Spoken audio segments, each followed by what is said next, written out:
अस्सलाम वालेकुम व्यूअर्स, कैसे हैं आप सब? मैं अल्हम्दुलिल्लाह ठीक-ठाक। चलें जी, आज का ब्लॉग स्टार्ट करते हैं और आज की यूज़फुल टिप्स जो कि मैं आपसे शेयर करूँगी, अगर आप लोग इनको फॉलो करेंगे कि तो मुझे उम्मीद है आप लोगों को पसंद भी आएँगी इंशाअल्लाह ताला। सबसे पहली टिप तो ये है मेरी कि हम लोगों के घरों में टी टाइम के वक़्त बिस्किट, निम्को वग़ैरह आते हैं। बिस्किट के इस किस्म के रैपर जो हैं वो अक्सर हम लोग फेंक देते हैं, जबकि आज से आप लोग बिल्कुल भी नहीं फेंकिएगा, बल्कि इनको सँभाल के रखेंगे क्योंकि ये बहुत ही फ़ायदेमंद होते हैं।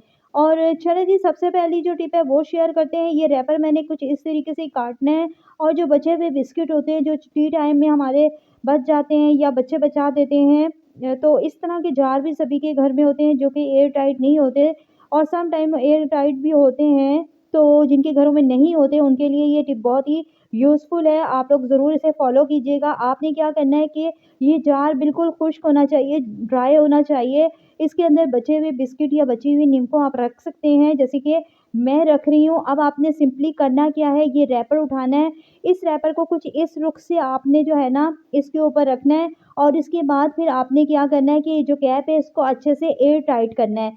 ये याद रखें कि इस पॉइंट पे आपने इसको अच्छे से एयर टाइट करना है और ज़रा-सा भी ये लूज़ नहीं होना चाहिए।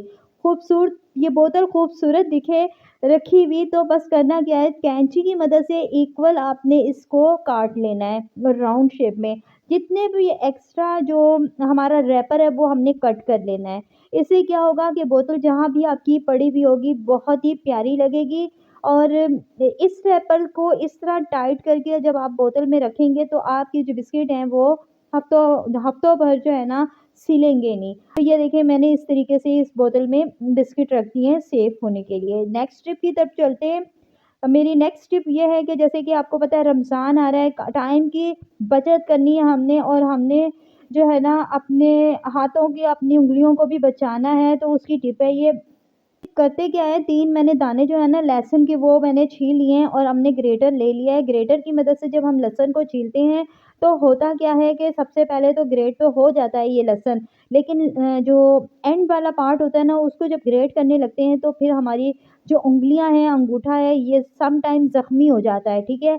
और इस ग्रेटर से जब हम लहसुन को लेते हैं तो हमारा जो लहसुन है ना वो हमें कम क्वांटिटी में मिलता है और कुछ लहसुन जो है इस ग्रेटर के दानों में ही रह जाता है, जिससे हमें क्या होता है कि हमारा लहसुन जो है वो वेस्ट हो जाता है, ठीक है? अब जो मैं टिप आपसे शेयर करने लगी हूँ वो बहुत ही अच्छी टिप है, लेकिन इस टिप में भी आपने एक चीज़ का ख़ास ख़्याल रखना है। सबसे पहले तो ये शॉपर आपका साफ़-सुथरा होना चाहिए, जर्म्स वाला नहीं होना चाहिए। सेकंड ये कि इस शॉपर को अच्छे से टाइटली आपने टाइट्स से इस तरह कर देना है, ठीक है ना?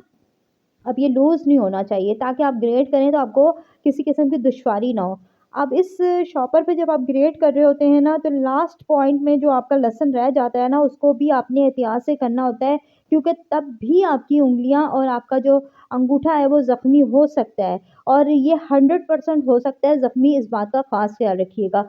शॉपर चढ़ाने का मकसद हरगिज़ ये नहीं है कि आपकी उँगलियाँ इस पे बच जाएँगी। आपका अंगूठा इस पे ग्रेट होने से, ज़ख्मी होने से बच जाएगा। हाँ, इससे फ़ायदा ये ज़रूर है कि आपको लहसुन की क्वांटिटी पूरी मिक़दार में मिलेगी। आपका लहसुन बिल्कुल भी वेस्ट नहीं होगा, ज़ाया नहीं होगा, ग्रेटर के दानों में बिल्कुल भी नहीं फँसेगा, इसकी क्वांटिटी आपको पूरी मिलेगी। तो ये जैसे कि ये मुझे लहसुन जब मैंने एक दाना जो ग्रेट किया है, इसकी क्वांटिटी मुझे पूरी मिली है। और दूसरा फ़ायदा बस एक ये होगा आपको, दूसरा फ़ायदा भी मैं बता दूँ, दूसरा कि तीसरा फ़ायदा है ये, तीसरा फ़ायदा भी मैं आपको बता दूँ, वो क्या होगा? अभी मैं पहले तो बताती हूँ ना, ये देखें, आपको पूरा मिल गया ना लहसुन। इसी तरह जो है ना मैंने दूसरा भी लहसुन ग्रेट कर लिया था, उसकी भी क्वांटिटी मुझे पूरी मिल गई थी। उसका भी जब मैं लास्ट वाला पार्ट कर रही थी तो मैं अपनी उँगलियों को, अपने अंगूठे को स्पेशली ख़ास तौर पे बचा रही थी कि वो ग्रेटर के जो दाने होते हैं ना, वो बड़े हार्ड होते हैं, बड़े तेज़ होते हैं, बड़े शार्प होते हैं, उससे अंगूठा और उँगलियाँ जो है ज़ख्मी हो जाती हैं, इसलिए एहतियात करनी चाहिए। तो ये देखें जी, मैंने सारा का सारा ग्रेट कर लिया और इसकी भी क्वांटिटी देखें कितनी ज़्यादा है, क्योंकि ना तो नीचे गिर रहा है इस शॉपर की मदद से लहसुन और ना ही ग्रेटर के दानों में फँस रहा है, ठीक है ना? अब एक और जो फ़ायदा है लास्ट, वो मैं आपको बताती जाऊँ कि आपका जो ग्रेटर है ना, जब ये शॉपर उतारेंगे और शॉपर को उतार के आप फेंकेंगे, तो आपका ग्रेटर जो है वो एकदम साफ-सुथरा मिलेगा, आपको धोने की ज़रूरत नहीं पड़ेगी, ठीक है ना? और इसी तरह आप इसे हैंग कर सकते हैं या जिस जगह पे भी आप इसे रखना चाहें, रख सकते हैं। तो ये वाली टिप उम्मीद है आप लोगों को पसंद आएगी, ज़रूर फ़ॉलो कीजिएगा। अब चलते हैं जी टिप नंबर 3 की तरफ, ठीक है? वो ये है कि इस किस्म की जो बर्तन धोने वाली जालियाँ होती हैं ना, कुछ हालत उनकी इस तरह की हो जाती है, इस्तेमाल कर के, यूज़ कर के। आप ये सम टाइम ऐसा होता है कि जब इस किस्म की पोज़ीशन में आ जाएँ, तो ये हमारे जो फिंगर्स होती हैं, इनमें ये चुभती हैं और सख्त जो है ना तकलीफ़ें होती हैं। बनाने का मैंने पहले भी आपसे शेयर किया हुआ है और इसके अंदर जो सुराख है, वो किस तरीके से करना है, वो भी मैंने आपसे शेयर किया हुआ है। सिंपली मैंने इस कैंची की मदद से सुराख किया है और इस कैंची को मैं बिल्कुल भी गरम नहीं किया। मैंने ऐसे ही सुराख कर लिया है। गरम करने से कैंची जो है वो ख़राब हो जाएगी, जब प्लास्टिक में आप उसे सुराख आर-पार करेंगे तो इसी तरह छुरी से भी गरम करेंगे और सुराख करेंगे तो छुरी भी आपकी ख़राब हो जाती है। तो बस सिंपली आपने ऐसे ही किसी नुकीली चीज़ से आपने सुराख कर लेना है, हो जाता है, कील की मदद से भी हो जाता है। ये वाली लेसेस मेरे पास पड़ी हुई थी, जो कि अक्सर हम ब्रांड के जो बैग लाते हैं उनमें होती है ये, तो वो मैं सँभाल के रखती हूँ। आपको पता है मैं फेंकती कोई चीज़ नहीं हूँ, क्योंकि मैं हूँ व्लॉगर, जिसमें वो टिप भी मैं शेयर करती हूँ, तो मुझे ये ज़रूरत पड़ती है। अब मैं इसकी जाली में अच्छे से 2-3 जो है ना गिराहे बाँध लूँगी, जो कि ये मज़बूत हो जाए, ताकि आप जब भी इसे यूज़ करें तो ये खुले ना और जाली गिर के बाहर ना आ जाए। तो ये अच्छे से गिरा बाँध लेंगे यहाँ पे, इससे ये होगा कि ये मज़बूत हो जाएगी जाली और इस जाली को हम फिर उस बोतल के अंदर जो है ना अच्छे से कर देंगे। ये वाला जो है इस तरह खींच लेंगे, ये पूरा नहीं हो रहा ना, तो आप हाथों की मदद से भी इसको अंदर कर सकते हैं, इस तरह।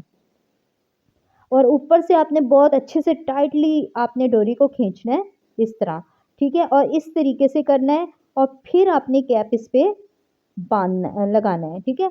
अच्छे से मज़बूत कर लेंगे ना, तो ये बहुत अच्छे से हैंग भी हो जाएगा। चलें आइए बर्तन माँज के देखते हैं इससे।